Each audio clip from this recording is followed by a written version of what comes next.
Hey everyone, मेरा नाम है मनीष मेहतो और welcome back to my channel. आज की इस वीडियो में हम लोग बात करने वाले हैं एल&टी कंस्ट्रक्शन के ग्रेजुएट इंजीनियर ट्रेनी के बारे में।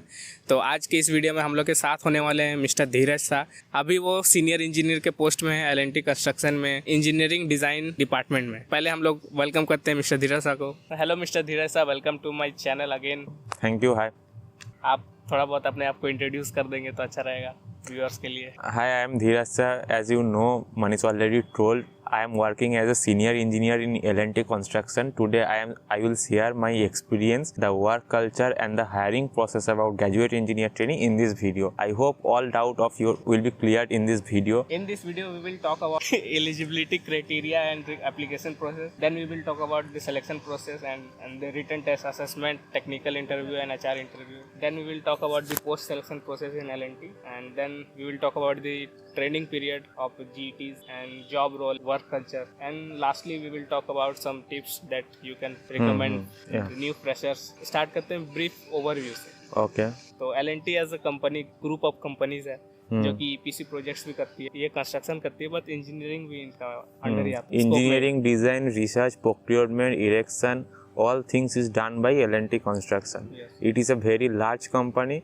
Different ICs there. So different ICs performing different types of jobs and different types of construction, different type of machinery they make. Now tell me something about the GET's program and its importance. Many of the senior person are there present are joined only as a GET or PGET. GET means graduate engineer training, PGET means postgraduate engineer training. So they all have joined as a GET or PGET and they reach that position. So you can also expect if you joined as a GET, it is a golden opportunity for you if you can get job in L&T. But if someone don't think it is a big most thing you can do. There is lot of option also, but it is also a good option. Before getting ahead on this video, एक छोटा सा disclaimer. इस video से मतलब ऐसा कुछ नहीं है कि जो इन्फॉर्मेशन बता दे रहे वो एक्चुअल में अभी भी फैक्ट से होगा, वो सब जस्ट इन्फॉर्मेशन है। अगर कुछ भी आपको डाउट हो तो आपका ऑफर लेटर में HR का कॉन्टेक्ट डिटेल्स होगा, वहाँ से आप जाके पूछ सकते हो, कॉन्टेक्ट कर सकते हो HR को, और जो भी अभी करेंटली जो है वो आपको पता चल जाएगा। The information we will provide in this video, it is based on our experience. It is may change now, so we recommend contact your HR recruitment person for any perfect clarification. We will share all these things in our experience. Now we will talk about the basic eligibility criteria and application process. As I have seen in 2022, that was the last time when L&T recruited through off campus. Means after that L&T is recruiting through only campus placement. We can't tell when it will again start its off campus drive. Based on eligibility criteria of 2002, वहाँ पे एक age limit का factor था, 24 year minimum age होना चाहिए। Minimum नहीं था यार, मिनिमम नहीं था, मैक्सिमम था। भूल गए। 2002 नहीं में, तो क्या बोलेगा। 2002 में एक मिनिमम एज क्राइटेरिया कि 24 इयर्स मिनिमम होना चाहिए GET के लिए। यस। अच्छा, अभी पता नहीं है कि नहीं, लेकिन उसके बाद नेक्स्ट जो था वो आपका जो कोई भी बैकलॉग नहीं होना चाहिए एक्टिव या फिर पास्ट में भी। और अगर आप डिप्लोमा के बाद बीटेक कर रहे हैं तो भी कोई इशू नहीं है, लेकिन बीच में कोई एयर गैप नहीं होना चाहिए। मतलब 10 प्लस डिप्लोमा प्लस बीटेक भी चलेगा और 12 प्लस बीटेक भी चलेगा।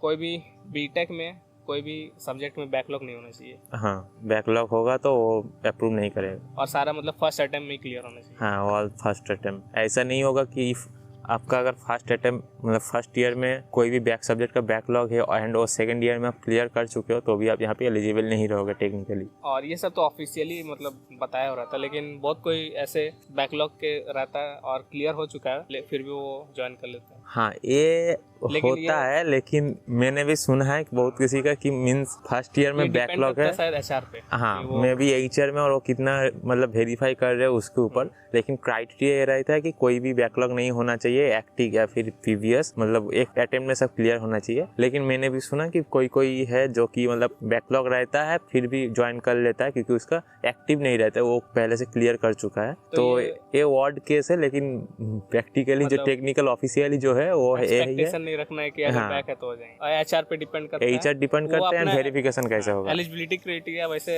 चेंज भी कर सकते हैं क्योंकि प्राइवेट कंपनी है।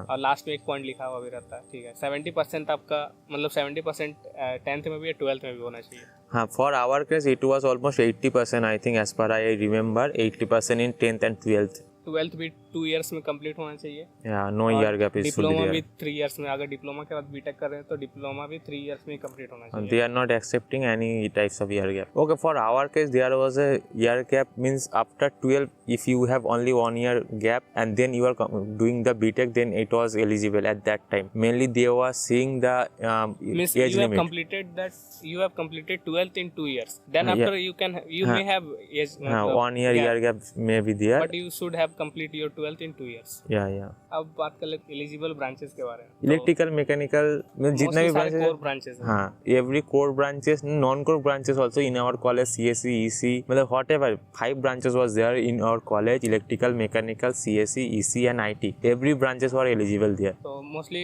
कोर ब्रांचेस का तो एवरी ईयर आता है, बाकी बेस्ड ऑन बिजनेस रिक्वायरमेंट वो चेंज हो सकता हाँ, है। that may happen the CSE is coming or not, but at that CSE, time, mining, ये हाँ, at that time in our college every branches they was recruiting. और जो 2002 में था वो सारा ब्रांचेस मैं एक बार बोल देता हूँ। Civil, mechanical, electrical, computer science, mechatronics, electronics and communication, electronic and instrumentation and control, information technology, architecture, naval architecture, metallurgy, mining, chemical, construction management, welding, GIS, environmental health and safety, fire and safety, industrial safety. तो ये सारा branches था, लेकिन जो hiring होता है mostly जो maximum GTs join होते हैं वो कोर ब्रांचेस ही होते हैं, और जो बाकी सारे ब्रांचेस हैं उनमें से कुछ ही ज्वाइन होते हैं। हाँ, मतलब ये बोल सकते हो कि कोर ब्रांचेस से ज़्यादा लेता है कैंडिडेट एंड नॉन कोर से थोड़ा कम लेता है, क्योंकि ये मेनली कोर ओरिएंटेड कंपनी है, आप ये बोल सकते हो। लेकिन रिक्रूटमेंट जो होता है हर ब्रांचेस से ही होता है। एलिजिबिलिटी क्राइटेरिया में आई होप आपका कोई और डाउट नहीं बचा हो, अगर बचा हो तो नीचे कमेंट कर सकते हैं। अब हम लोग नेक्स्ट सेक्शन में मूव करते हैं। एलिजिबिलिटी क्राइटेरिया तो हो गया, अब बात कर लेते हैं एप्लीकेशन प्रोसेस के बारे में। तो 2022 में जो आया था वो लास्ट टाइम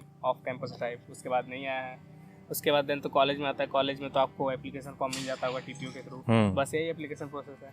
मतलब application form I think L&T EduTech platform में आपको फिलअप करना रहता है, देन उसका सारा प्रोसेस वही होता है, डॉक्यूमेंट सबमिशन और असेसमेंट भी वही होता है उसी प्लेटफॉर्म में। इंटरव्यू के लिए अलग आपको ईमेल में कांटेक्ट किया जाता है। यस, चलो let's move to next point. अब आप बात कर लेते हैं एप्लीकेशन टाइमलाइन के बारे में। ये बहुत लोगों को जानना होगा कि किसके बाद क्या होने वाला है। इससे एप्लीकेशन फॉर्म फिलअप कर लिए, देन उसमें शॉर्ट लिस्ट भी हो गए, असेसमेंट हो गया, उसमें भी शॉर्ट लिस्ट हो गए, इंटरव्यू का ईमेल आ चुका है, इंटरव्यू हो चुका है, देन उसके बाद क्या क्या होता है। तो इंटरव्यू के बाद मेनली क्या होता है, 1-2 हफ्ता या फिर 3 हफ्ता बाद आपके पास रिजल्ट आएगा, आप सिलेक्टेड हो कि नहीं। अगर आप सिलेक्टेड हो तो आपके पास जो HR पर्सन है, रिक्रूटमेंट पर्सन है, वो आपसे कांटेक्ट करेगा एंड आपको पूछेगा कि डॉक्यूमेंट सबमिट करने के लिए, मीन्स आपका जो भी रिजल्ट है वगैरह वगैरह वो आप सबमिट करोगे, उसका वेरीफाई होगा। वो लोग वेरीफाई करने के बाद हाँ तो मेडिकल टेस्ट का उसके बाद आपके पास लिंक आ जाएगा एंड वहाँ पे आपको फिल करना होगा आपका डिटेल्स, एंड वहाँ पे आपको 3-4 ऑप्शन दिया जाएगा, एक्चुअली लोकेशन का ऑप्शन, जो कि आपका नियरेस्ट प्लेस होगा, क्योंकि आपको वहाँ पे जाना है एंड आपका मेडिकल टेस्ट करवाना है। तो यही है प्रोसेस। इंटरव्यू के बाद, मेडिकल टेस्ट के बाद आपका तो डॉक्यूमेंट भी वेरिफिकेशन होगा एंड वेरीफाई करने के बाद आपको फाइनल ज्वाइनिंग के लिए ज्वाइनिंग लेटर दिया जाएगा। एंड एक चीज़ में मिस किया गया था, वो है LOI, लेटर ऑफ इंटेंट, जो कि इंटरव्यू के बाद जब आपका सिलेक्शन रिजल्ट आ जाता है, आप इंटरव्यू में सिलेक्ट हो गया तो उसके बाद LOI देता है, लेटर ऑफ इंटेंट। वहाँ पे ये लिखा रहता है कि कंपनी आपको ज्वाइन करवाने के लिए इंटरेस्टेड है, एंड उसके बाद ही मेडिकल प्रोसेस, डॉक्यूमेंट वेरिफिकेशन ये सब स्टार्ट हो जाता है। मेडिकल हो गया, उसके बाद फिर जो डॉक्यूमेंट के लिए जाना पड़ता है वो सारा डिटेल्स आपको ऑफर लेटर में मिल जाता है। लाइक एड्रेस और HR का कॉन्टेक्ट नंबर और किस डेट को रिपोर्ट करना है। रिपोर्ट ऑफलाइन करना रहता है सारे डॉक्यूमेंट के साथ। हाँ, एक्चुअली मेडिकल टेस्ट होने के बाद, एक्चुअली मेडिकल टेस्ट जब आप जाते हो डायग्नोस्टिक सेंटर में, वहाँ पे आपका टेस्ट होता है, उसके बाद काफ़ी सारा टाइम लग सकता है, जैसे कि मैंने सुना है, मेरे केस में भी हुआ है, लगभग 1 महीना, 2 महीना, 3 महीना भी हो सकता है। 3 महीना नहीं जाता है, लेकिन हाँ तो 2 महीना भी हो जाता है, पेशेंस लेवल टेस्ट हो जाता है ये सही बोला। आपको वेट करना होता है वहाँ से। उसके बाद एक मेल आएगा आपको, क्योंकि जो डायग्नोस्टिक सेंटर है वो रिपोर्ट आपको नहीं भेजेगा, वो भेजेगा L&T को। L&T वो चेक करेगा, उसके बाद आपको कंफर्मेशन देगा यू आर ओके और नॉट। सो इसमें टाइम ज़्यादा लगेगा एंड आपके पास बाद में एक महीना 2 महीने बाद भी हो सकता है। तो उसके बाद आपके पास मेल आता है कि आप मेडिकली फिट हो, एंड आपके पास उसके बाद क्या किया जाएगा, आपको ज्वाइनिंग का डिटेल्स दिया जाएगा कि हाँ ऐसे ज्वाइनिंग करना है, यहाँ पे आना है, आपका T-शर्ट वगैरह, मतलब आपको जो भी T-शर्ट का साइज, हाँ T-शर्ट का साइज वगैरह पूछता है, क्योंकि वो लोग देता है। तो इसका एक फॉर्म देगा वेलकम किट में जो देता है, तो वेलकम किट वगैरह का डिटेल्स एंड ज्वाइनिंग कब होगा वो सारा डिटेल्स आपको मिल जाएगा ऑफर लेटर के साथ ही। मेडिकल के बारे में थोड़ा और आगे बात करेंगे डिटेल्स में। Okay. अब थोड़ा बात कर लेते हैं सिलेक्शन प्रोसेस के बारे में पहले। तो सिलेक्शन प्रोसेस में असेसमेंट जो होता है वो ऑनलाइन असेसमेंट होता है।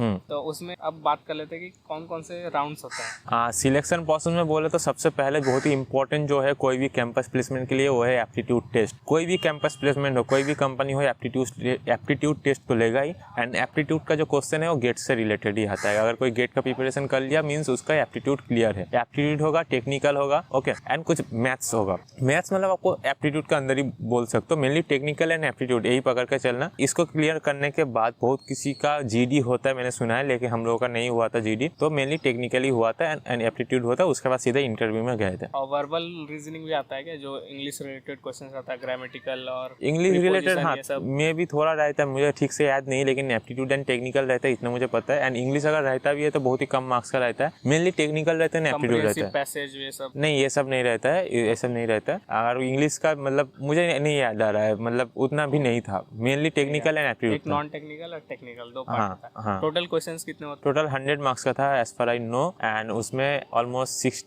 to 70 आपका टेक्निकल था। मतलब आपको पूरा इन्फॉर्मेशन दे दिया जाता है असेसमेंट का। मतलब असेसमेंट होने से पहले पूरा ईमेल में पूरा इन्फॉर्मेशन दे दिया जाएगा। उसको लेकर टेंशन लेने वाले का बात है नहीं। एंड जो भी आपके साथ होगा बाकी के साथ भी होगा, तो इतना क्यों सोचना। क्वेश्चन टाइप है, सबसे पहले तो मैं ये बताऊंगा, अगर कोई किसी का थोड़ा सा भी नॉलेज होगा, अपना नॉलेज मतलब टेक्निकल रिलेटेड हो एंड फिर आपका मतलब आपकी रिलेटेड थोड़ा सा अगर कहीं पे भी पढ़ा होगा तो आंसर कर देगा। इतना इजी क्वेश्चन है। अगर आपको पता है तो you can answer it with in 1 second 2 second. अगर आपको पता नहीं है तो आप नहीं कर पाओगे। सिंपल सा बात यही है। एंड क्वेश्चन काफी इजी रहता है, इसलिए कट ऑफ। टेक्निकल में, हाँ, टेक्निकल में बोलो यार फिर एप्टीट्यूड में थोड़ा बहुत तो सॉल्व करना पड़ेगा, लेकिन प्रैक्टिस रहेगा तो आराम से कर देगा। मैंने ऐसा कुछ 2-3 सेकंड में पता चल जाएगा कि ये सॉल्व कैसे करना है। अगर नहीं हो रहा है तो नहीं होगा। एंड एग्जाम के लिए एक टिप्स में देना चाहूंगा, अगर आपका एग्जाम अभी तक नहीं हुआ, अभी तो मतलब नवंबर चल रहा है, मे भी हो गया होगा, लेकिन अगर अभी तक बाकी है, नहीं हुआ है, तो मैं एक चीज बोलना चाहूंगा, टाइम को वेस्ट मत करना। क्वेश्चन पढ़ना है, देखना है, आएगा हाँ तो कर लो, नहीं आएगा तो छोड़ दो। एंड क्वेश्चन काफी इजी रहता है, बहुत सारे स्टूडेंट कर ही लेता है, तो कट ऑफ थोड़ा हाई रहेगा। अराउंड आप मिनिमम 75 मान के सकते हो, मतलब उससे भी कम होता है, लेकिन विद इन 100 आपको अराउंड 70 कम से कम आना चाहिए। मतलब क्वेश्चन उतना इजी रहता है। अभी आप सोच के साथ घबरा जाओगे, लेकिन काफी इजी रहता है। हाँ, ये ईयर टू ईयर तो वैरी करता है, डिपार्टमेंट वैरी करता है, लेकिन बेस्ड ऑन माई एक्सपीरियंस ये ऐसे ही रहता है, काफ़ी इजी रहता है। आपको अगर थोड़ा सा भी नॉलेज होगा आप कर सकते हो। अगर क्वेश्चन स्किप कर रहे हैं तो बाद में उस क्वेश्चन में वापस जाकर उसको सॉल्व कर हाँ, अगर आपके पास टाइम है तो आप बाद में उसमें आ जाओ, स्टार मार्क करके रखो। अच्छा, ये मैं अटेंड नहीं किया तो मुझे बाद में देखूंगा। पहले ही ज़्यादा टाइम वेस्ट मत करो। एक क्वेश्चन में नहीं हो रहा है, ऐसे ट्राई कर रहे हो, ऐसे ट्राई कर रहे हो, वो सब फालतू का चीज़ में मत करो। एक सीरियली करते जाओ। हो रहा है कर दिया, नहीं हो रहा है स्टार मार्क कर दिया, लास्ट में टाइम रहेगा तो करेंगे। Now we will talk about the interview, technical interview. Okay, technical interview से सबसे पहले मैं बता दूं कि interview technical and non technical, मतलब जो एचआर राउंड है टेक्निकल, सब एक ही साथ हो गया, एक ही इंटरव्यू है, ठीक है। एक ही सेशन में हो जाएगा। एंड इंटरव्यू कुछ भी हो, आपसे ये भी पूछा जाएगा सबसे पहले, tell me something about yourself. And अगर आपका इंग्लिश कच्चा है तो आप वहाँ पे बच्चा जैसा बैठ जाओगे, ठीक है। तो इसलिए क्या करना है आपको, सबसे पहले प्रिपेयर करना है। Tell me something about yourself बोलेगा तो उसमें क्या प्रिपेयर करना है। तो प्रिपेयर करने के लिए आपको क्या करना है, जैसे कि मैंने किया था, मैंने यूट्यूब पर सर्च किया था कि क्या बोलना है, तो वहाँ पे मुझे काफ़ी सारा IAS जो होता है ना, उसका जो इंटरव्यू दिखता है, डिस्टी है, बहुत कोई है, आपको भी पता होगा, तो वहाँ पे इंटरव्यू में वो लोग बोलता है tell me something about yourself में, अपने बारे में डिस्कस करता है। वहाँ से मैं कोई भी उठाओ जो आपको सबसे अच्छा लगा, अपने हिसाब से बनाओ एंड वो पूरा रट्टा मार लो कि जब मुझे पूछेगा मुझे तो यही बोलना है। क्यों बोलना है? हाँ, आराम से बोलना है, ऐसे जल्दीबाजी स्पीड में नहीं, आराम से, मतलब रिलैक्स होकर बोलना है। वो लोग सुन के ऐसा नहीं लगना चाहिए कि आप रट्टा मारे हुए।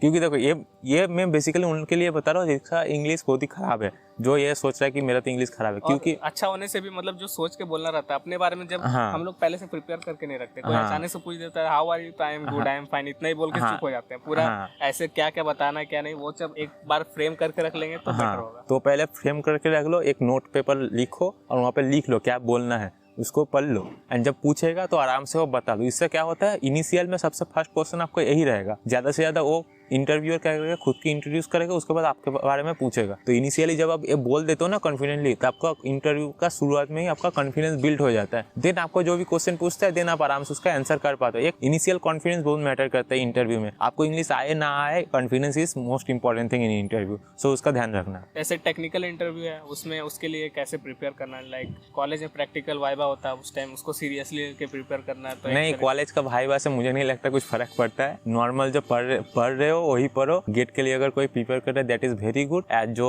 इंटरव्यू के लिए टेक्निकल में यही बात बताऊंगा, अगर कोई गेट का प्रिपेयर कर रहा है तो इट इज़ वेरी गुड। आपको आधा क्वेश्चन तो वहाँ से, आधा से ज़्यादा मैक्सिमम क्वेश्चन वहाँ से आपको मिल ही जाएगा, ठीक है। सेकंड थिंग, आपका जो फाइनल ईयर प्रोजेक्ट है अगर आप उसको अच्छे से किए हो, क्योंकि आपका पूछ सकता है, जैसे कि मेरे को पूछा था कि फाइनल ईयर में प्रोजेक्ट क्या था, तो उससे रिलेटेड एक एक चीज़ आपको पूछ सकता है। एंड थर्ड थिंग कि वोकेशनल एक ट्रेनिंग होता है, वो कोई सेकंड ईयर, थर्ड ईयर या फिर कोई फोर्थ ईयर में भी करता है, तो उसके रिलेटेड इन डेप्थ नॉलेज आपके पास होना चाहिए। क्या करेगा इंटरव्यूअर? आपका इन डेप्थ नॉलेज चेक करेगा। रट्टा मारा हुआ नॉलेज उनको भी नहीं चाहिए, किसी को नहीं चाहिए। तो अगर आप अंडरस्टैंडिंग किसी भी टॉपिक का कितना, हाँ, अंडरस्टैंडिंग कितना है, कितना डेप्थ में जाते हो, हर चीज़ का व्हाई आपको पता होना चाहिए। आप जो भी आंसर कर रहे हो वो उससे पूछेगा, अच्छा ऐसा होता है तो क्यों होता है, तो इसलिए आपको वैसे प्रिपेयर करना है। कुछ भी रट्टा मार के बोलोगे तो पकड़ लेगा, तो ज़्यादा घबराने का बात नहीं। एंड हाँ, अगर आपको कोई चीज़ का आंसर अगर नहीं पता है, बोल दो नहीं सर पता नहीं है, मैं पढ़ा था भूल गया, मुझे चेक करना होगा, लाइक दैट, ठीक है। Simple clear cut. वो क्वेश्चन मार्क जैसा फेस मत बना के बैठ के मत रहना, वो इरिटेट हो जाता है। कोई भी इरिटेट हो जाएगा, आपको क्वेश्चन पूछा गया है एंड आप चुप होकर बैठे हुए हो तो खराब लगेगा। तो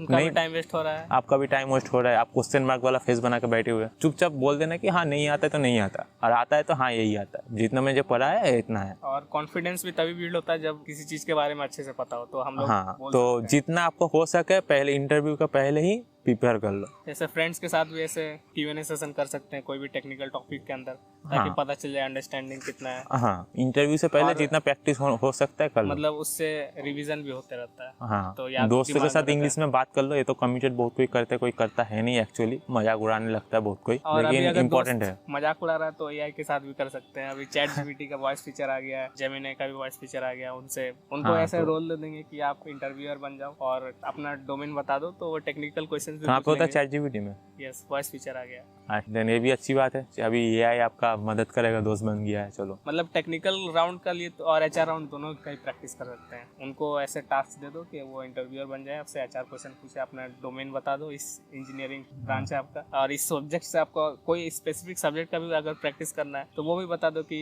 इसी सब्जेक्ट से मुझे क्वेश्चन पूछो। मतलब इंटरव्यू सेशन कितने टाइम होता है? मेरा हुआ था अराउंड 15 to 20 मिनट्स, लेकिन 15 to 20 मिनट्स में बहुत सारा क्वेश्चन भी पूछ लिया था मैंने, भी बहुत सारे आंसर भी कर दिए थे। बहुत किसी का आधा घंटा भी चलता है, डिपेंड करता है इंटरव्यूअर के ऊपर। मेरा 15 to 20 मिनट्स था। और HR क्वेश्चन मतलब टेक्निकल क्वेश्चन तो कोई गेस नहीं कर सकता, वो तो नहीं, कहाँ से पूछेगा कुछ भी पता नहीं। हाँ, बहुत किसी को सब्जेक्ट ये सब मतलब, या फिर कुछ एक दो सब्जेक्ट प्रिपेयर करके जा सकता है। मैं यही बोल रहा था कि बहुत किसी को पूछता है कि फेवरेट सब्जेक्ट क्या है। आप जो 2-3 सब्जेक्ट बोला, भी ये नहीं पता कि स्पेसिफिकली कौन सा टॉपिक से क्वेश्चन, वो तो इंटरव्यूअर का दिमाग में घुसना होगा फिर। और HR क्वेश्चन थोड़ा बहुत प्रिडिक्ट कर सकते हैं कि जनरली मोस्टली आस्क्ड क्वेश्चंस कौन सा है, तो उसके लिए इंटरनेट पे भी आपको बहुत सारे मिल जाएगा और डिस्क्रिप्शन भी चेकआउट कर सकते हो। डिस्क्रिप्शन में आपको मोस्टली आस्क्ड जो HR क्वेश्चन है उनका क्वेश्चंस साथ में एक सैंपल आंसर मिल जाएगा, फिर आप उसको अपने हिसाब से मॉडिफाई करके अपना बना लेना। और जो मतलब पहले से मोस्टली आस्क्ड क्वेश्चन है वो सब प्रिपेयर करके रखोगे तो आप पहले से मतलब आपके दिमाग में रहेगा कि क्या बोलना है, तो पहले से अगर आपको पता रहेगा उसका आंसर तो अपने आप कॉन्फिडेंस आएगा। और आंसर नहीं रहेगा तो कॉन्फिडेंस नहीं आएगा। प्रैक्टिस इंपॉर्टेंट है, कैसे बोलना है, क्या बोलना है, एटलीस्ट HR राउंड में। मोस्ट आस्क्ड HR क्वेश्चन के लिए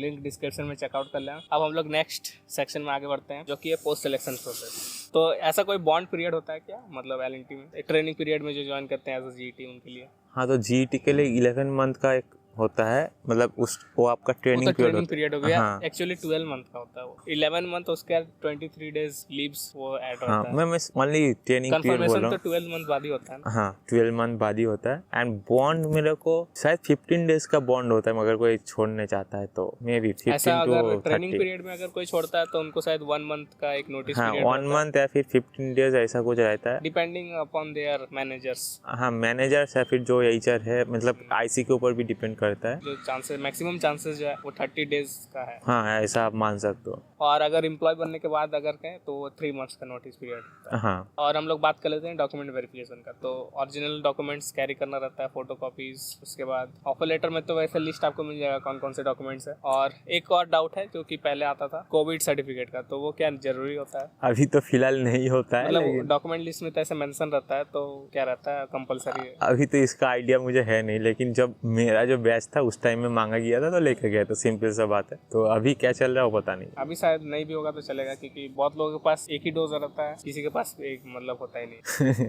तो पोस्ट सिलेक्शन प्रोसेस में आप थोड़ा बहुत और डिटेल में बात कर लेते हैं मेडिकल के ऊपर। तो उसमें कौन कौन सा टेस्ट होता है और किसके लिए किसको कुछ इश्यूज होता है, या फिर उसमें कोई घबराने वाली बात है अगर, तो अगर हाईलाइट करना चाहते हैं आप तो। मेडिकल टेस्ट में नॉर्मली जो रेगुलर रूटीन टेस्ट करते हैं ना बहुत कोई वैसा ही टेस्ट होता है, और फिट होता है कि वो चेक करने के लिए। कुछ ब्लड सैंपल आपका लिया जाएगा ब्लड टेस्ट करने के लिए बेसिक सा, यूरिन सैंपल लिया जाएगा यूरिन टेस्ट करने के लिए, कुछ बेसिक एक्सरे वगैरह होगा, ईसीजी होगा, आपका आई चेकअप किया जाएगा, कलर ब्लाइंडनेस है कि नहीं उसके लिए, एंड आपका आई पावर कितना है वो देखा जाएगा। अगर आप चश्मा पहन के क्लियरली देख सकते हो तो it is no issue, colour blindness नहीं होना चाहिए, एंड ये सब बेसिक सा टेस्ट ही किया जाता है बस। मेन प्रॉब्लम कलर ब्लाइंडनेस के लिए होता है, बाकी वेट हाइट ये सब से कोई ये सब कुछ फर्क नहीं पड़ता। बहुत कोई कमेंट करते मैं पतला हूँ, मोटा हूँ, लंबा हूँ, खाटो हूँ, उससे कुछ फर्क पड़ता है नहीं। खाटो मतलब नाटा है, मतलब हाइट कम है, ज्यादा है, वेट ज्यादा है, कुछ फर्क नहीं पड़ता। उनको काम करवाना है, आप मोटा हो पतला हो क्या है। मतलब अगर स्लिम हो तो अच्छी बात है आपके लिए, लेकिन कंपनी को क्या फर्क पड़ता है, उनको काम से मतलब है, आपका दिमाग से मतलब है। अब आगे बढ़ते हैं हम लोग ट्रेनिंग पीरियड के बारे में थोड़ा और बात कर लेते हैं। ट्रेनिंग पीरियड में जो क्या मतलब कौन सा आईसी मिलता है, डिपार्टमेंट कैसे मिलता है, और टीम वर्क क्या रहता है, ये सब थोड़ा बात कर लेते हैं। कौन सा आईसी मिलता है और डिपार्टमेंट कौन सा मिलता है वो किस्मत से मिलता है, पता नहीं, कहीं पे भी हो सकता है, कहीं पे भी दे सकता है, लोकेशन कहीं पे भी हो सकता है। लोकेशन डिपेंड करता है आपको किस प्रोजेक्ट में असाइन किया गया है, हाँ, प्रोजेक्ट का, और कौन सा प्रोजेक्ट में असाइन करेगा वो आपका कंट्रोल में है नहीं, तो आप बस रिज्यूमे ही दे सकते हो। हाँ, एक ट्रिक मैं बता सकता हूँ, मतलब ट्रिक है नहीं, आपको रिज्यूमे में वही लिखना है जो आपको आता है। तो अगर आपका सॉफ्टवेयर रिलेटेड नॉलेज ज़्यादा है तो हो सकता है आपको ऑफिस में मिल जाए, लेकिन यहाँ पे ट्रिक कुछ है नहीं। लेकिन आपको अगर आता है तो आता है, नहीं आता तो नहीं आता है। रिक्वायरमेंट जैसा अगर आपके पास सॉफ्टवेयर नॉलेज है लेकिन बिजनेस मतलब जो भी है कंपनी का रिक्वायरमेंट अगर साइट पे है तो साइट में भेज देगा। तो यहाँ पे कुछ ट्रिक वगैरह कुछ भी नहीं है, कुछ भी हो सकता है। और पहले तो आईसी दिया जाता है, आईसी की साइट, हाँ मतलब हाँ, देन उसके बाद डिपार्टमेंट मिलता है, देन उसके बाद हर एक डिपार्टमेंट में एक टीम होता है, बॉस मिलेगा, ब्रांच वाइज अलग अलग, सिविल के लिए अलग टीम है, इलेक्ट्रिकल का अलग, मैकेनिकल का अलग। आईसी मिलने के बाद एक्चुअली प्रोजेक्ट और डिपार्टमेंट मिलता है। उस डिपार्टमेंट में हो सकता है मल्टीपल प्रोजेक्ट्स चल रहा हो, तो आपको हो सकता है कोई एक दो प्रोजेक्ट्स असाइन किया जाए। मतलब शुरुआत में शायद एक ही प्रोजेक्ट मिलता है। शुरुआत में तो आपको सिखाया जाएगा क्योंकि आपको कुछ पता नहीं। कॉलेज में जो आप सीखे हो उसका यूज़ तो यहाँ पे बहुत दूर दूर तक कम ही होता है। मतलब वो बेसिक है कॉलेज में जो आप सीखे हो, अब उसका एप्लीकेशन प्रैक्टिकल में कैसे होता है वो तो आपको सीखना पड़ेगा। तो स्टार्टिंग में आपको सिखाया जाएगा, उसके बाद आपको सबसे काम कराया जाएगा। सिंपल सा बात यही है। मोस्ट इंपॉर्टेंट जो सब पूछते हैं कि मुझे ये डिपार्टमेंट मिल गया है, यहाँ कुछ समझ नहीं आ रहा है, क्या करें। तो ऐसा सबके साथ होता है कि कुछ समझ नहीं आ रहा है, या फिर बस कुछ लोग को सेल्फ डाउट आ जाता है कि ये सब काम तो कुछ समझ ही नहीं आ रहा है, कुछ और डिपार्टमेंट जाएंगे, शायद वो अच्छा है या फिर ये अच्छा है, मेरा वाला ही सबसे खराब है। ऐसा कुछ नहीं, ऐसा कुछ नहीं है मेरा वाला खराब है उसका वाला अच्छा है, ऐसा कुछ नहीं है। आपको जो भी मिला है वो आपको करना है। हाँ, एक चीज़ हो सकता है, अगर आपको टोटली लगे कि जो मेरा ब्रांच है उसका टोटली अलग है ना, आपको इंटरेस्ट नहीं आ रहा है, वो अलग बात है, वो मैन टू मैन डिपेंड करता है। लेकिन ऐसा कुछ नहीं है कि मेरा डिपार्टमेंट खराब है उसका डिपार्टमेंट अच्छा है, तो मुझे नहीं लगता। मतलब एक ही आईसी के अंदर तो ऐसा कुछ है नहीं। हाँ, ऑफिस एंड साइड जॉब पे थोड़ा डिफरेंस होता है, उनका जॉब रोल का भी डिफरेंस होता है। मेरा पूछने के बाद ये था कि जैसे किसी को कोई डिपार्टमेंट मिला, उसका ब्रांच से रिलेटेड मिला, लेकिन उसको कुछ समझ नहीं आ रहा क्योंकि कॉलेज में ये सब काम होता नहीं है। अच्छा। तो शुरुआत में तो हो सकता है किसी को सबको लगभग समझ ही नहीं आता, तो धीरे धीरे सीखना पड़ता ना। हाँ, कोई और ब्रांच मतलब डिपार्टमेंट में भी जाएगा तो वहाँ पे उसके लिए सारा काम नया ही होगा। हाँ, तो शुरू में सबको सीखना पड़ता है। हाँ, आपको नया चीज सीखने का जो लर्निंग का जो एक इंटरेस्ट है वो होना चाहिए, क्योंकि सारे चीज आपको नया मिलेगा। इवन मेरा अभी ऑलमोस्ट 1.5 ईयर्स हो गया, मैं अभी भी रोज जो काम करता हूँ मुझे हर दिन कुछ नया मिलता है सीखने के लिए, एंड हर दिन कुछ नया मिलता है करने के लिए भी। तो यहाँ पे आपको एक लर्निंग एटीट्यूड होना चाहिए, तभी आपको अच्छा लगेगा। मतलब लर्निंग माइंडसेट हो, ऐसा नहीं है कि एक बार जो आता है वही करेंगे। हाँ, ऐसा वाला सीखना नहीं है। हाँ, ऐसा कोई सिस्टम नहीं है। आपको नया चीज मिलेगा और इंटरेस्टिंग भी मिलेगा, आपको भी लगेगा हाँ कुछ नया मैं कर रहा हूँ यहाँ। तो ये चीज तो है मेरे साथ है। तो ट्रेनिंग पीरियड में जैसे कि अकोमोडेशन मिलता है? हाँ, अकोमोडेशन तो मिलता है, जीईटी के लिए मिलता है, डीईटी के लिए मिलता था, अभी तो फिलहाल देख रहे हैं कि नहीं पे मिला। तो सबको मिलता ही है। बाकी ऑफिसेज में आप ऐसे अगर जो डीईटी ज्वाइन कर रहे हैं वो एक बार एचआर से कंफर्म कर लेना कॉल करके। हाँ, बाकी जीटीज को तभी मिल रहा है। एकोमोडेशन जो है वो आईसी के ऊपर वेरी करता है एक्चुअली, डिपेंड करता है। हाँ, कौन सा आईसी आपको मिल रहा है एंड कौन सा एचआर आप, हाँ, लोकेशन क्या मिल रहा है, ऑफिस है कि साइट, उसके ऊपर पूरा डिपेंड करता है। एकोमोडेशन मिलेगा कि नहीं मिलेगा, मिलेगा तो कैसा मिलेगा, सारा चीज उसके ऊपर डिपेंड करता है। एक कोई कंफर्म नहीं है कि मिलेगा ही। तो जैसा कि जिनको मिलता है वो उनमें क्या क्या फैसिलिटीज होता है वो थोड़ा पहले मिलता है तो एक रूम में 2 जन, जैसे कि हम लोगों को मिला था, एंड एसी वगैरह रहता है, रूम काफ़ी अच्छा खासा रहता है, बस और फ्री रहता है। हाँ, जो फूड रहता है वो पेड रहता है, फूड जो खाएगा वो भरना होगा, सिंपल सा बात। तो वो मंथली कितना पैसा लगता है वो depending on number of meals कितना खा रहे हैं। हाँ, अगर हो सकता है वो ऑफिस तो में जैसे वन टाइम कि खा रहे हैं और डिनर और लंच कर रहे हैं, तो मतलब हाँ। ऊपर से ये भी फैक्टर है कि किस लोकेशन पे है, तो वहाँ का मार्केट में क्या रेट चल रहा है सबका। 2 to 3,000 मान लो मंथली खाने का, और ज़्यादा पड़ता होगा 3 to 3 to 4 हाँ, मतलब लोकेशन के हिसाब से। और ट्रेनिंग लोकेशन के बारे में थोड़ा बात कर लेते हैं। मतलब मेजर जो लोकेशन है, जो पहला तो प्रोजेक्ट जिनको असाइन हुआ है वो जहाँ चल रहा है वो प्रोजेक्ट कंस्ट्रक्शन साइट, वहाँ पे वो एक तो लोकेशन हो गया। बाकी और कौन कौन सा लोकेशन है जो कि फिक्स्ड रहता है? जैसे एक तो सारा क्लस्टर ऑफिस हर एक। अच्छा, लोकेशन मतलब आपका हेडक्वार्टर्स। हाँ, मैं बोल रहा हूँ, ऑफर लेटर मिल गया, आप वहाँ पे ज्वाइनिंग करने के बाद आपका जब आईसी डिवाइड होता है तभी आपको लोकेशन भी बता दिया जाता है। ओके, आईसी डिवाइड होने के बाद तो लोकेशन 3 टाइप का होता है, साइट होता है, फैक्ट्री होता है एंड ऑफिस होता है। ऑफिस क्या है? जहाँ पे इंजीनियरिंग होता है, डिजाइन होता है, मशीन को कैसे बनाना है नहीं है, प्लानिंग होता है, तो ये सारा चीज आपको ऑफिस वाला जॉब में मिलेगा। एंड साइट में क्या होता है? साइट में एग्जीक्यूशन होता है, जो भी प्लानिंग आपका हुआ, इंस्पेक्शन, हाँ, उसका प्रैक्टिकल जो एग्जीक्यूशन है वो होगा, इंस्पेक्शन होगा, सही क्वालिटी के साथ हो रहा है कि नहीं वो होगा। तो वहाँ पे भी अगर कुछ मतलब ऑफिस से कुछ डिजाइन होके आया, कुछ चेंजेस करना है, तो साइट में इंजीनियर इसलिए रहता है कि प्रैक्टिकली जो हो रहा है उसको एग्जीक्यूट कर पाए, ड्राइंग रीड करके हाँ, ड्राइंग रीड करके काम करवाना होगा आपको। तो ये सारा चीज के लिए आपको साइट में पोस्टिंग मिलता है। एंड और एक चीज होता है फैक्ट्री, एलएनटी का कुछ मतलब आप मैन्युफैक्चरिंग यूनिट होता है, कुछ खुद से बनाता है, वर्कशॉप वगैरह, तो वो होता है फैक्ट्री में। तो फैक्ट्री में भी आपको जॉब मिल सकता है, मैनेज, हाँ, फैब्रिकेशन वगैरह। तो ऑफिस एंड साइट दोनों का जो मिडिल वाला चीज है वो फैक्ट्री आप मान सकते हो। हाँ, तो जैसे कि लोकेशन जो ट्रेनिंग पीरियड में मिल गया, तो ट्रेनिंग पीरियड के बाद क्या वो चेंज होता है या वही रहता है? ट्रेनिंग पीरियड के बाद लोकेशन चेंज होने का चांसेस बहुत ही कम है, अगर जब तक प्रोजेक्ट ना चेंज। हाँ, प्रोजेक्ट अगर चेंज हो गया, काम खत्म हो गया तो चेंज हो सकता है। एंड साइट का क्या है? प्रोजेक्ट खत्म हो गया तो उस साइट पे आपका काम नहीं है, तो आपका साइट में सेम काइंड ऑफ प्रोजेक्ट अगर चल रहा है तो जिसमें आपका लाइक रोल है, हाँ, तो आपको वहाँ पे पोस्टिंग दे दिया गया। एक्चुअली ये चेंज होता है अराउंड 3 to 5 ईयर्स के बाद ही। एंड और एक चीज जो ऑफिस में होता है, आपको लोकेशन चेंज का चांस बहुत कम होता है, लेकिन बहुत किसी को चेंज हो भी जाता है। डिपेंड करता है आपका बॉस कौन है, एचआर कौन है एंड रिक्वायरमेंट क्या है, उसके ये तीनों फैक्टर के ऊपर डिपेंड करते हैं ऑब्वियसली। और क्या हम लोग डिपार्टमेंट चूज कर सकते हैं या चेंज कर सकते हैं जो मिल जाए? चूज तो नहीं कर सकते, चेंज करने का रिक्वेस्ट कर सकते हैं। वो भी डिपार्टमेंट हेड और एचआर जो हेड है, हाँ, उनका अप्रूवल रिक्वेस्ट कर सकते हैं, लेकिन खुद से तो चेंज नहीं कर सकते। अभी ऐसा सोचने का ही नहीं है, ज्वाइनिंग हो जाएगा तो सब कुछ ऐसे ही पता चल जाएगा। अब थोड़ा बात कर लेते हैं जॉब रोल के बारे में और कैसा वर्क रहता है। जॉब रोल मतलब कोई अगर जैसे डिपार्टमेंट मिल गया तो इसमें किस किस तरह का काम करना रहता है? जीटीज को काम क्या करना होता है, उनको नया चीज सीखना होता है। सीनियर जो बोलेगा बाबू ये कर दो, वो कर लेना होता है। मुझे नहीं आता तो पूछना रहता है कैसे करना है, नहीं आता है तो पूछना होता है, और अगर कोई बेसिक चीज नहीं आ रहा है तो उसके लिए थोड़ा डांट सुनना होता है कि कॉलेज में क्या की हो, बस इतना ही है। सबका तो अलग अलग ही काम होता है, तो ऐसा कोई बता नहीं सकता। मतलब जीटी आप मान सकते हो पेड इंटर्नशिप की तरह है, आपको पैसा भी मिलेगा, सीखना भी होगा, कुछ काम भी करके देना हो सकता है, कुछ और नया करना पड़ रहा हो आपको। जीटी पीरियड में तो सब नया ही नया मिलेगा, नया दोस्त मिलेगा, नया सब कुछ मिलेगा, नया नया सैलरी मिलेगा, नया एकोमोडेशन मिलेगा, नया कल्चर मिलेगा, नया लोकेशन मिलेगा, नया काम मिलेगा, नया बॉस मिलेगा, नया रिस्पॉन्सिबिलिटी मिलेगा, सब नया नया। और आपको ऐसे क्या क्या करना पड़ता है वो अगर बता, स्टार्टिंग में क्या करना पड़ता था और अभी क्या क्या करना पड़ता है? एकदम स्टार्टिंग में कुछ नहीं किया, बस सोए हुए रहते थे जब मुझे 5 स्टार में होटल में रखा था। उसके बाद काम करने लगे, वो तो 1 वीक 2 वीक था। हाँ, 1 वीक 2 वीक का था, एकदम मस्त, एकदम खुद को अंबानी फील करने लगे तो उस टाइम पे। हाँ, उसके बाद तो काम कराने लगा, थोड़ा थोड़ा जितना सीखने लगे उतना बढ़ाने लगा। लेकिन बात यह है कि जो इंजीनियरिंग है वो मेरा पैशन वाला चीज है, तो मुझे यहाँ पे अच्छा लगता है। सिंपल सा काम में मजा आ रहा हो तो, हाँ, काम में अगर मजा आ रहा है तो आपको वर्क प्रेशर को हैंडल करना भी मजा आएगा। हाँ, लेकिन आपको अगर ऐसा है कि यार क्या कहाँ पे फंस गया, अगर कुछ और है और यहाँ पे तब लगेगा कि वहाँ जाना है, यहाँ घुटन हो रहा है, तब हो सकता है छोटा सा काम भी बहुत बड़ा लगे। हाँ, तो अगर आपको मतलब कुछ और ही चाहिए, कुछ और ही करना था, लेकिन अब बाई मिस्टेक इधर आ गए हो, फिर तो आपको पूरा मतलब बेकार ही लगेगा। हाँ। जैसे जो साइट पे होता है उनके लिए क्या साइट विजिट, लेकिन जो ऑफिस में होते हैं क्या उनके लिए उनको साइट जाना पड़ता है ऐसा कुछ, या कुछ? ऑफिस में रहता है तो डिज़ाइन जो करता है वो उसका जो एग्जीक्यूशन होता है साइट पे, तो अगर उसको मशीन का पता ही नहीं होगा तो वो डिज़ाइन करने में उसको हेल्प नहीं मिलेगा। इसलिए क्या किया जाता है, जो जीटी रहता है उसको साइट में भेजा जाता है,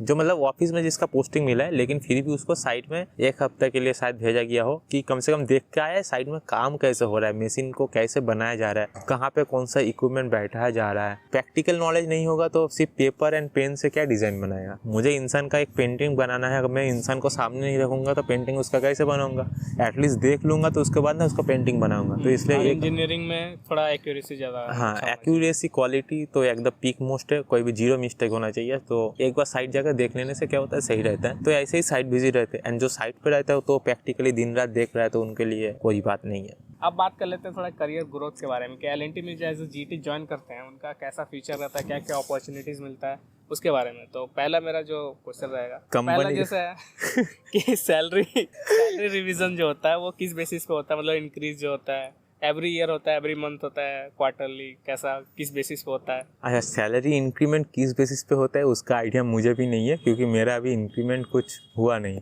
एक जीटी के बाद एक इंक्रीमेंट होता है, वो आपका सबका होता है। खत्म हो गया। हाँ, मतलब आपका कंफर्मेशन होता है कि आप ट्रेनी नहीं हो, अब आप एम्प्लॉय बन चुके हो, उसका कंफर्मेशन होता है, सबके लिए सेम होता है। लेकिन उसके बाद भी जो इंक्रीमेंट वगैरह कुछ फंडा है, क्यों होता है, किससे होता है, अभी मेरा भी हुआ नहीं, वो फेज आया नहीं, तो मुझे पता नहीं है। पता तो होगा ना कि every year performance based increment होता है। परफॉर्मेंस बेस्ड कुछ होता है, कैसे काम कर रहे हो मे बी उसके ऊपर बेस करके, लेकिन एग्जैक्टली पता नहीं है। लेकिन हर साल कुछ होता है, रेटिंग वगैरह देता है, एग्जैक्ट पता नहीं है यार। रेटिंग कौन देता है? जो मैनेजर होता है। हाँ, जो मतलब बॉस होता है, जिसका मेरा ऊपर जिसके पास पूरा सब चीज का नॉलेज है वही देता है। जो आपको काम दे रहा है और आप जो आपका काम देख रहा है तो वही आपको जज कर सकता है कि काम कैसा हो रहा है। हाँ, मे भी काम के ऊपर बेस करके देता है। जल्दी जल्दी अब खत्म करते हैं, वीडियो को बहुत लंबा हो रहा है। हाँ, कोई ऐसा इंटरनेशनल अपॉर्चुनिटी रहता है क्या जीटीज के लिए? जीटीज के लिए इंटरनेशनल, कुछ जीटीज को इंटरनेशनल में मतलब बाहर भेजा ही जाता है, एकदम जॉब लोकेशन इंडिया से बाहर। एक है आपका दुबई में कहीं पे है, मतलब क्या हुआ है, मतलब अगर उस प्रोजेक्ट में असाइन किया गया तो हो हाँ, सकता है मतलब मेरा साथ जो एकोमोडेशन में था एक जीटी मेरा दोस्त, उसका कॉलेज का कोई दोस्त को एल&टी से मतलब बाहर में लोकेशन पोस्टिंग दिया। नॉर्मली तो सुनते हैं कि ऑल इंडिया में कहीं पे देता है, लेकिन मुझे वो एक्सेप्शन दिखा कि बाहर में भी दिया है। तो किसी किसी का रहता है, पता नहीं मुझे एग्जैक्ट। तो आई होप सब कुछ इस वीडियो में कवर हो चुका होगा। अगर कुछ बाकी रहा होगा तो नीचे कमेंट करो और उसके ऊपर नेक्स्ट वीडियो बनेगा। आगे बढ़ते हैं, वीडियो में सब कुछ खत्म हो चुका है, अब थोड़ा इसको खत्म मतलब अच्छे तरीके से करते हैं। हाँ। तो कोई ऐसा अगर बताना चाहिए कि क्या करना चाहिए क्या नहीं, डू एंड डोंट्स, क्या चीज के बारे में डू एंड डोंट्स? इंटरव्यू के टाइम, टेस्ट के टाइम और ज्वाइन करने के बाद। सबसे बड़ा डू ये है फ्लो के साथ चलो, जो सब कर रहा है वो करना है। और सबसे बड़ा डोंट ये है कि कोई भी तरीके का टेंशन मत लो, ये कोई पिक मोस्ट थिंग नहीं है जो आप कर सकते हो, इससे अच्छा भी बहुत चीज़ आप कर सकते हो। हाँ, कॉमन मिस्टेक्स क्या क्या है जो ऐसा होता है जो आपका दिमाग में हुआ है? तो मतलब आपको लग रहा हो कि मतलब उस टाइम अभी लग रहा हो कि सिली मिस्टेक है, उस टाइम लग रहा हो कि ये बहुत ज़्यादा इफेक्ट। ओके, मुझे और मेरे दोस्तों को मिला के जो कॉमन मिस्टेक है, एक तो आपका टेस्ट देने टाइम को वेस्ट में नहीं करना है। दूसरा, इंटरव्यू में आपका कॉन्फिडेंस मैटर करता है। एंड ऑनलाइन इंटरव्यू अगर होता है तो माइक वगैरह, लैपटॉप वगैरह सब पोजीशन पहले से देख लेना होता है, नहीं तो अगर इंटरव्यू के टाइम उसमें दिक्कत आ रहा है तो एक बैड इंप्रेशन होता है कि आप चीज़ों का ध्यान नहीं रखते हो। तो ये छोटा मोटा चीज़ आपको मेंटेन करना, मतलब प्रिपरेशन टिप्स अगर कुछ देना चाहें तो। प्रिपरेशन, अगर कोई गेट का प्रिपेयर कर रहा है तो उसका तो प्रिपरेशन हो ही गया। एंड फाइनल ईयर प्रोजेक्ट को अच्छे से करना होता है, क्योंकि वहाँ से क्वेश्चन पूछ सकता है, दैट्स इट। और टाइम मैनेजमेंट के लिए अगर कोई टिप्स, टाइम मैनेजमेंट तो करना है लेकिन वो कैसे करना है उसके लिए कुछ टिप्स। एग्जाम में क्या करना है, क्वेश्चन को पढ़ना है, अगर 1-2 सेकंड में दिमाग में क्लिक किया कि हम इसको आंसर कर सकते हैं तो आंसर करो, नहीं तो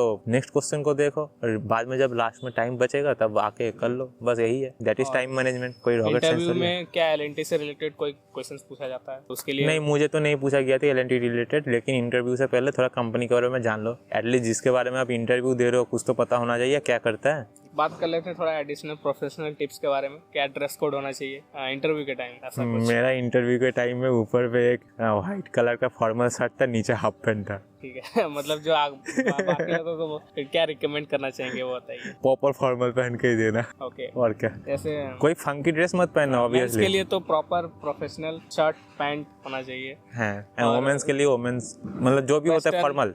या फिर इंडियन में भी सिंपल ड्रेस जो है, फॉर्मल सर्च करना, जो होता है फॉर्मल वही पहनना, सिंपल सा बात। उतना दिमाग नहीं लगाना है। दिमाग नहीं ये लगाना। फॉर्मल है कि नहीं है, कुछ ऐसा ग्रे एरिया में हो तो उसको हटाओ, जो पता हो कि ये सिंपल फॉर्मल फॉर्मल है पहन लो, आपको पता है, आप मतलब वही ये कोई पहनना। कंपटीशन नहीं है ड्रेस का कि इतना सोचना पड़े। अब बात कर लेते हैं प्रोजेक्ट डिस्कशन के बारे में। तो जैसे कि आप बोले फाइनल ईयर प्रोजेक्ट में थोड़ा फोकस रखना है, तो उसके लिए इन डेप्थ नॉलेज होना चाहिए। तो फिर भी मतलब उसको क्या क्या पता होना चाहिए, उसे क्या रोल था उनका उस प्रोजेक्ट में और क्या क्या किए हैं। अगर कुछ नहीं किए, जैसे बहुत कोई होता है कि ग्रुप लीडर ही बस करता है ऐसा, मतलब ग्रुप में अगर प्रोजेक्ट है तो एक ही आदमी करता है, बाकी लोग बस कंट्रीब्यूट करता है पैसा। हाँ, जैसे कि हम लोगों का था, मेरा कॉलेज में जो प्रोजेक्ट था वो काफ़ी अच्छा प्रोजेक्ट हम लोगों का बना था, क्योंकि हम लोगों का जो शहर असाइन था वो भी काफ़ी अच्छा था। तो प्रोजेक्ट में जो भी आप कर रहे हो, सब चीज़ का नॉलेज आपके पास होना चाहिए। अरे ये तभी होगा जब आप खुद से करोगे।